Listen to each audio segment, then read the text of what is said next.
이제 자리를 자리를 옮겨서 앉아서 편안하게 좀 이야기를 해볼까 해요. UCL에 대해서 궁금해하시는 분들이 많이 있어서 보통 UCL이면 유니버시티 컬리지 런던으로 보니까 찾아보니까 그렇던데 왜 이렇게 유니버시티하고 컬리지가 같은 말로 그렇게 있는지 궁금해요. 문법적으로는 당연히 말이 안 되고요. 대학 런던이니까 처음에 UCL 자체가 유니버시티 오브 런던으로 시작했어요. 말 그대로 런던 대학으로.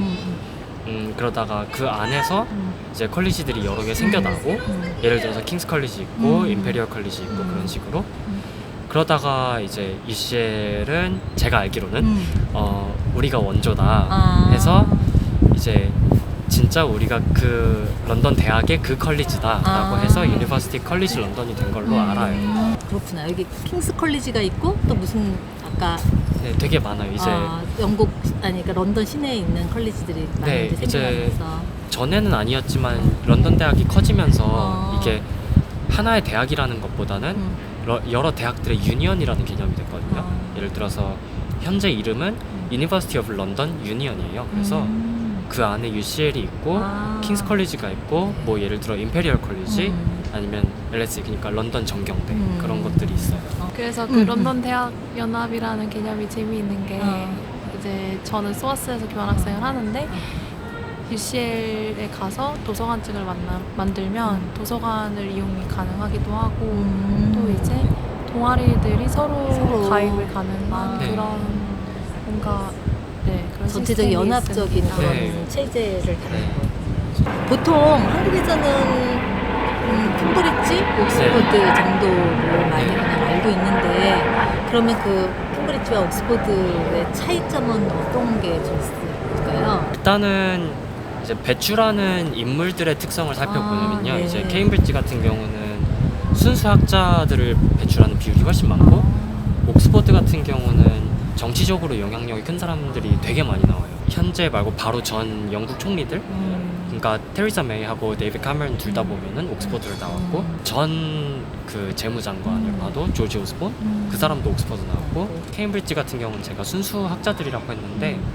특히 이제 STEM subjects 그러니까 Science, Technology, Engineering and Maths 그런 되게 트래디셔널한 그런 과목들이 굉장히 세요. 케임브리지. 지금 UCL을 소개하고 있으니까 UCL은 좀 어떤 부분을 더 특화시켰다 그럴까? UCL 같은 경우는 이제 굉장히 센 과목들이 교육이 있고 그리고 의대가 있고 또 제가 기억하기로 뉴로사이언스 그게 한국어 뭐지? 뇌과학. 뇌과학 쪽이 세계 1위로 알아요 현재. 그래서 이제 학교의 소개는 좀 잘 들었으니까 유학생인데 좀 그런 부분이 궁금한 게 본인이 여기에서 계속 좀 있으면서 입시를 치렀잖아요. 그러면 여기 입시, 영국의 입시가 한국과 어떤지 한국에는 보통 이제 정시, 수능을 본 정시와 그 다음에 뭐 학생부 종합전형을 주로 하는 수시 전형으로 이렇게 두 개 나온다고 한다면 영국도 그런 시스템인지 제일 처음으로 말씀드리자면 제 생각엔 어딜 가도 똑같은 건데 성적은 무조건 우선이죠. 무조건 대학이 요구하는 성적을 맞춰야 됩니다. 근데 한 가지 한국 입시 제도와 많이 다른 점이 있다면은 딱히 수시와 정시라는 개념이 있진 않아요. 영국 입시 제도가 어떻게 되는 거냐면은 보편적으로 하는 게 A레벨 또는 IB가 있죠. 둘 다 이제 2년 과정인데 2년의 고등 과정인데 먼저 첫 1년을 하고 나서 학교들 자체적으로 시험을 치르고 그 성적을 바탕으로 예상 점수를 내요. 학생들마다. 그 다음에 그 학생들이 그 예상 점수를 가지고 대학들한테 지원을 해요. 자기소개서 같은 거 쓰고 시험이나 인터뷰 필요한 대학들은 시험 인터뷰하고 그런 식으로 해서 지원을 하는 거예요. 그런 다음에 뭐 필요한 절차들을 다 통과를 하고 그런 자격을 다 마쳤다. 이제 대학들이 컨디셔널 오퍼라는 걸 줘요. 그러니까 조건부 합격. 조건부 합격이라는 거는 이제 너는 이만큼을 합격을 했으니까 2년째 마지막 시험을 치고 났을 때 우리가 원하는 이만큼의 점수를 받아와라. 2년을 끝내고 나서 그 조건을 마치면은 이제 완전히 합격이 되는 거죠. 조건부 합격을 하고 그 다음에 어느 정도 시간 내에서 걔가 확실하게 잘하는 걸 보고 뽑겠다. 그런 부분. 또 우리나라 수시 전형을 좀 더 구체적으로 단계를 좀 더 세분화한? 물론 이제 이례적으로 가끔 가다가 unconditional offer를 주는 경우도 있는데 대체로 그런 대학들은 신생 대학들이나 순위가 낮다 하는 그런 대학들이고 옥스브리지나 아니면 여기 런던의 강한 대학들 같은 경우는 unconditional offer는 정말 천재가 아닌 이상은 거의 없다고 보시면 돼요. 여기는 한국처럼 그렇게 일제히 어떤 날 1년에 한 번 날을 정해가지고 쫙 시험을 봐가지고 그렇게 들어가는 그런 시스템은 이제 구체적으로 시험 같은 경우는요. 네. 이제 2년을 하고 마지막에 시험을 치잖아요. 그거는 다 같은 시험 기간 동안 치긴 해요. 하루에 치는 건 아니고 이제 한 달 정도의 기간에 걸쳐서 이제 exam 보드라고 해서 시험을 내는 기관들이 몇 개 있어요. 네네. 그 기관들마다 시험 날짜가 달라요. 과목에 따라 다르고. 그러니까 좀 일제히 우리나라처럼 이렇게 다 같이 똑같은 시험지로 보는 건 아니고 네. 그렇지만 전공에 따라서 학교에 따라서 그런 시험을 어느 정도의 그 시험을 봐서 그걸 통과를 또 해야 된다는 그런 얘기예요. 네, 그렇죠. 조건부 합격을 한 다음에 마지막에 최종 합격은 그런 시험 성적까지를 본다는 얘기예요. 네. 그런 시험도 보고 그리고 고등학교 때 성적도 보고. 네, 이제 사실은 그 2년 마지막에 치는 성적이 고등학교 성적이라고 보시면 되는데 왜냐면 얘네들은 내신을 안 봐요. 그러니까 여기서 중요한 게 그러니까 내신의 개념이 없는 거네. 그러니까. 네, 이제 그게 좀 학교 내에 성적표는 있어요. 당연히 학기마다 성적표를 내고 부모님들하고 학생들하고 같이 보면서 뭐 이건 이렇게 해야 된다 얘기는 하는데 참고 자료일 뿐이고 대학 성적에 거의 반영이 되지 않아요. 공식적으로 기록되지도 않아요. 사실 A레벨 제도가 많이 바뀌었어요. 원래는 1년마다 시험을 쳤어요. 대학교들 입장에서는 그게 더 쉬웠던 게 1년 하고 시험을 치면은 확실한 어떤 기준이 있잖아요. 그치. 근데 이제 그걸 없애고 2년을 다 하고 마지막에 시험을 치고 첫 1년은 이제 학교들이 자체적으로 치는 걸로 바뀌었어요. 그러면 내신 성적은 그냥 참고 자료고 그게 안 보지만 그럼 이제 내신 성적 말고 고등학교 때 했던 활동 있잖아요. 네. 우리나라에서 같은 경우는 학생부 종합 전형에 여러 가지 동아리 활동이라든지 뭐 봉사활동 이런 개념은 좀 보는. 제가 알기로는 한국하고 미국 같은 경우는 봉사활동을 굉장히 많이 봐요. 네, 영국 같은 경우는 봉사활동을 해도 되고 안 해도 상관은 전혀 없어요.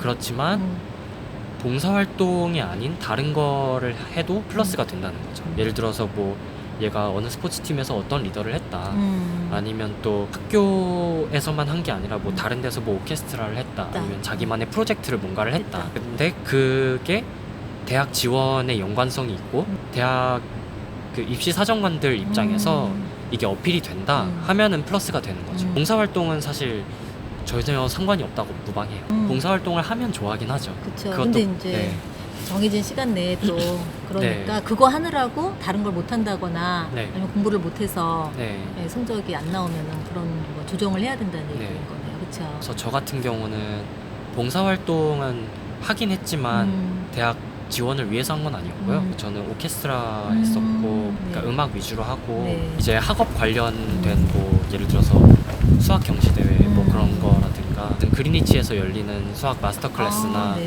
뭐 그런 거를 들어서 도움이 되긴 했어요. 그렇죠. 지금 한국도 좀 그런 추세죠. 그러니까 좀 좋은 학교일수록 어떤 기본적인 뭐 국영수 특히 수학 능력을 좀 보는 그런 어떤 실적을 갖고 있느냐를 굉장히 많이 보기도 하죠. 조금 더 이제 본인의 그 저기로 들어가서 영국에 이렇게 뭐 적응할 때 친구들 사이에는 뭐 좀 어땠어요? 사실 굉장히 어색하긴 했어요. 처음에는 이제 제가 일본에 있는 동안 국제학교를 다녀서 영어가 막 새롭진 않았어도 일단은 영국 억양 자체가 굉장히 낯설었고요.